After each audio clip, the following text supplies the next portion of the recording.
तेणु दुर्वासा मुनि समस्त को अतिक्रम कर जाई पहुँची गले नवरत्न मंदिर। जो नवरत्न मंदिर रे प्रभु श्रीकृष्ण सिंहासन उपर बसीचंती आउ पाखरे बसीचंती रुक्मिणी। तेणु जाई आज श्रीकृष्ण को प्रणाम जनाउछंती एवं प्रभु श्रीकृष्ण मध्य प्रति प्रणाम जनाउछंती। माता रुक्मिणी मध्य प्रणाम जनाउछंती।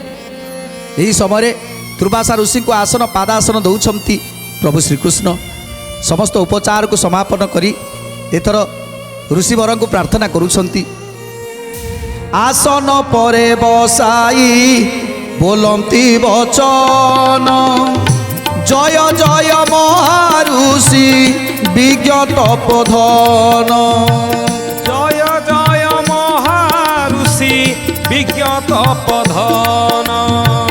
जय जय महाऋषि विज्ञ तपोधन। अलंघित वाक्य तोर जेने सुधा कर क्षुधा तृषा विवर्जित महाविज्ञ वर। गोविंद माधव कृष्ण श्रीमधुसूदन। गोविंद माधव कृष्ण श्रीमधुसूदन। तेणु आज प्रार्थना करुछंती प्रभु श्रीकृष्ण। हे ऋषिवर क्षुधा तृषा विवर्जित आपण महाज्ञानी महापंडित आहार मैथुन अनिद्रा ये सबू को त्याग करी जे ब्रह्म को साधन करिसंती से विज्ञ प्राज्ञ ज्ञानी ऋषिवर को मोर प्रणाम एवं प्रार्थना करुछंती। काल काम निद्रा तुम्बे देई अछ तेजी 14 भुवने तब महिमा विराजी।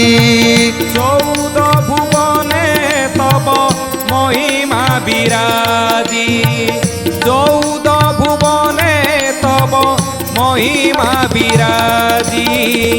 तेणु काम क्रोध ये सबू को आज विवर्जित करी जो ब्रह्म को संचयन करिसंती ब्रह्म ज्ञान को संचयन करिसंती।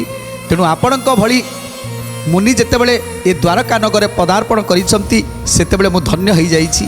ता छड़ा अत्रि मुनिंकर पुत्र होउछंती आपण सती अनुसयांकर पुत्र होउछंती आपण। तेणु एमिति जणे पितांकर आपण पुत्र एमिति जणे सतींकर आपण पुत्र। तेणु आज आपणकर पाद ये द्वारका नगर रे पड़िछि सेतिपाई मु धन्य हो जाइछि। सेतिपाई मु आज धन्य हो जाइछि। नमस्ते ब्रह्म ऋषि हे महाब्रह्म ज्ञानी अतुलायित पुरुष महिमा के जानी। अतुलायित पुरुष महिमा के जानी। अतुलायित पुरुष महिमा के जानी।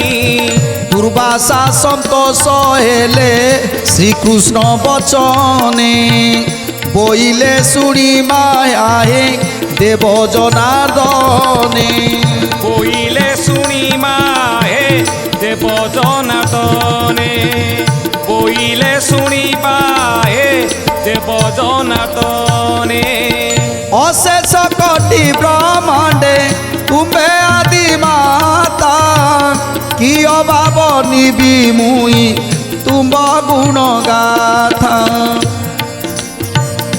तुही देव अनंत हे महाविश्वरूपी स्थावर जंगम कीट सबुठारे व्यापी।